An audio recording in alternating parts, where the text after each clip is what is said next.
కొంచెం చచ్చిపోండి మావయ్య గారు. చచ్చిపోనా? ఇప్పుడే చచ్చిపోండి. చచ్చిపోనన్నా. మీకు తెలియకుండానే మీ ప్రాణం పోయేలా చేస్తామండి.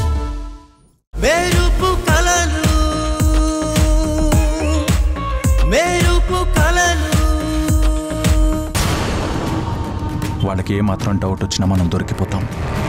కానీ ఇక్కడ చూస్తుంటే మనం అనుకునే ఇల్లీగల్ యాక్టివిటీస్ ఏం జరిగి రాలేదు. అందరూ పద్ధతిగా ఉన్నారు. పార్టీ అనగానే సినిమాల్లో సీరియల్లో ఉన్నట్టు టింకిచక అన్నట్టు ఉండదు. ఇలా పద్ధతిగానే ఉంటూనే లోపల పాడు పనులు చేస్తూ ఉంటారు. జాగ్రత్తగా ఉండు. నీ తింగర్ పనులతో మనం దొరికిపోయేలా చేయకు. సరే పద.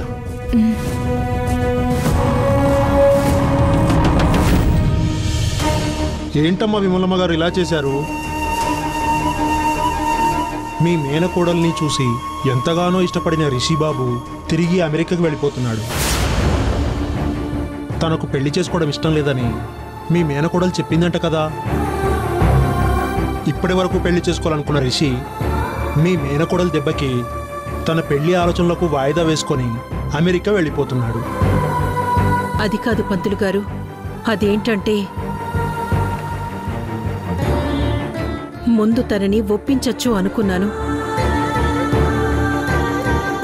అందుకని ఒకవేళ అదే నిజమనుకుంటే అదేదో నాకే చెప్తే సరిపోతుంది కదా. నేను ఎలాగోలా సర్ది చెప్పేవాడిని. నన్ను క్షమించండి పంతులు గారు. నేనే కాస్త తొందరపడ్డాను. ఈసారి మా సౌందర్యని పెళ్లికి ఒప్పించిన తర్వాతే సంబంధాల గురించి మీకు కబురు చేస్తాను. అప్పుడు ఇంకో మంచి సంబంధం చూద్దురుగాని. ఒకవేళ దేవుడి దయవల్ల మా సౌందర్యని పెళ్లికొప్పించే సమయానికి రిషిబాబు మనసు మారి పెళ్లి చేసుకోవాలనే ఆలోచనతో ఉంటే రిషి సౌందర్యకి పెళ్లి చేసి ప్రయత్నం చేద్దాం. నోర్మై నోర్మై నోర్మై.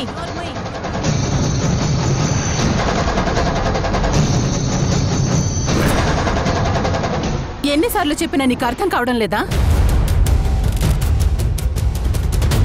నా కూతురు విషయంలో జోక్యం చేసుకోవద్దని. అయినా ఎందుకు పదే పదే పెళ్లి పెళ్లి అంటూ ప్రాణం తీస్తున్నావు? నా కూతురికి పెళ్లి ఎప్పుడు చేయాలో నాకు బాగా తెలుసు. కన్న తల్లిగా నా బాధ్యతను ఎవరు తీసుకోక్కర్లేదు. ఒకవేళ అలా తీసుకోవాల్సి వస్తే అది నేను చచ్చిన తర్వాతే. పంతులు గారు, ఈ విషయం మీకు కూడా చెప్తున్నాను, వినండి. ఇంకోసారి గనక పెళ్లి సంబంధం అంటూ మా ఇంటికొస్తే మర్యాదగా ఉండదు. జాగ్రత్త. చూడు, ఒక్కసారి మా కుటుంబం మీద నీ కన్ను పడింది, అందరికీ దూరం అయ్యాం. నీ నుండి దూరంగా వచ్చిన తర్వాత కాస్త ప్రశాంతంగా ఉన్నాము అనుకున్న సమయంలో మళ్ళీ మా జీవితాల్లోకి వచ్చావు. నా పసుపు కుంకుమలు పోగొట్టావు. ఇప్పుడు నా కూతురి పెళ్లి అంటూ దాని జీవితాన్ని నాశనం చేయాలని చూస్తున్నావేమో.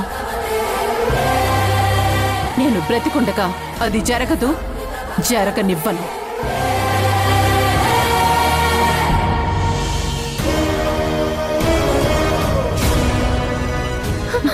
అత్తయ్య, అత్తయ్య, ఏమైంది అత్తయ్య? అత్తయ్య, అత్తయ్య.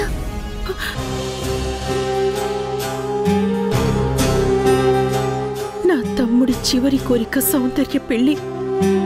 దాన్ని ఎలాగైనా నెరవేర్చాలని సంయుక్త నేను ఎంతగా ప్రయత్నం చేసినా బాను పడని చెల్లలేదు. ఏం చెయ్యాలో అర్థం కావడం లేదు.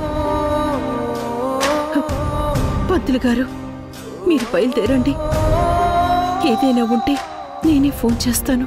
అలాగేనమ్మా, వస్తాను. అత్తయ్య, లోపలికి వెళ్దాం పద.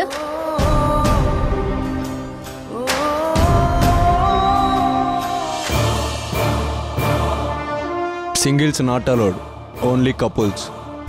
I'm not a single. I'm mingle with my partner. Show me your invitation. Xiaomi. Invitation invitation ఎక్కడుంది? అది మా పార్ట్నర్ దగ్గర ఉంది, తను వస్తున్నారు. ఎక్కడ మీ పార్ట్నర్? ఎక్కడికి పోయాడు పెద్ద మనిషి? ఇంకాసేపు ఇలాగే ఉంటే ఖచ్చితంగా వీళ్ళకి అనుమానం వస్తుంది. ఏం చేయాలి? ఎక్కడికి వెళ్ళిపోయాడు? ఇన్విటేషన్ ఎక్కడుంది? ఎవరు నువ్వు అసలు? చెప్పు. పిచ్చా నీకు? ఇంత తొందరగా వస్తావేంటి? అరే జస్ట్ ఒక ఫోన్ మాట్లాడుకొని అలా తిరిగానో లేదో చూస్తే లేవు. అసలు నిన్ను పెళ్లి చేసుకుని నేను చాలా పెద్ద తప్పు చేశాను. అవును, చాలా పెద్ద తప్పు చేశా. చూడండి భయ్యా, ఈ అమ్మాయి ఫేస్ కి నాలాంటి వాడు దొరుకుతాడా భయ్యా? చెప్పండి భయ్యా. అనవసరంగా దీన్ని పెళ్లి చేసుకున్నాను నేను. పిచ్చి పిచ్చిగా మాట్లాడుకో. నీకు పిచ్చి, మీ అమ్మకి పిచ్చి, మీ చెల్లికి పిచ్చి, అందరికీ పిచ్చి, మీ అందరికీ పిచ్చి. ఏంటి ఎక్కువ మాట్లాడుతున్నావు? ఏంటి ఎక్కువ హలో హలో హలో హలో మాట్లాడుతున్నావు? హలో, నాకు అర్థమైపోయింది మీరు భార్యాభర్తలని. ప్లీజ్ వెళ్ళండి, ప్లీజ్ వెళ్ళండి వెళ్ళండి. వెళ్ళు.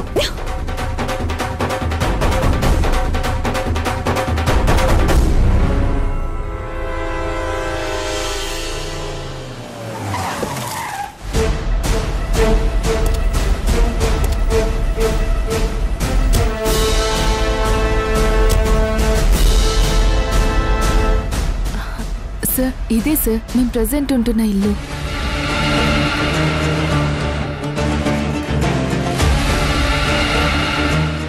రండి సార్, కాఫీ తాగి వెళ్దురు గాని. నీ చేతి కాఫీ నాకు తాగాలని ఉంది, కానీ ఇప్పుడు అర్జెంట్ వర్క్ ఉంది. ఇంకోసారి తప్పకుండా మీ ఇంట్లో భోజనం చేస్తాను. Thank you sir. Bye. Bye.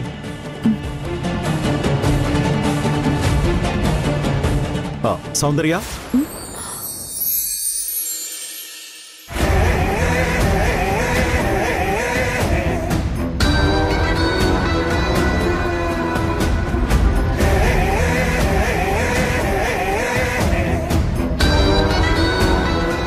చెప్పండి sir. Please take care. Sure. Thank you sir. Good night. Good night sir.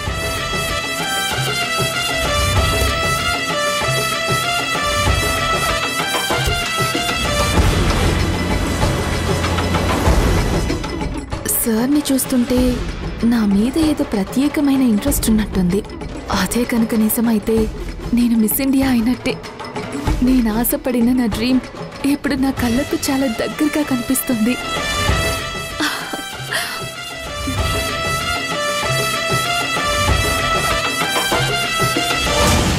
మమ్మా, మామ్, మామ్, మామ్, మమ్మా, మమ్మా. ఏమైంది బేబీ? ఈరోజు నాకెందుకో చాలా ఆనందంగా ఉంది మమ్మా. చూస్తుంటే మనకి మళ్ళీ మంచి రోజులు రాబోతున్నాయి అనిపిస్తుంది. ఈ అమ్మాయి ఇంత ఆనందంగా ఉందంటే నాకెందుకో మనసులో భయంగా ఉంది. ఏమై ఉంటుంది?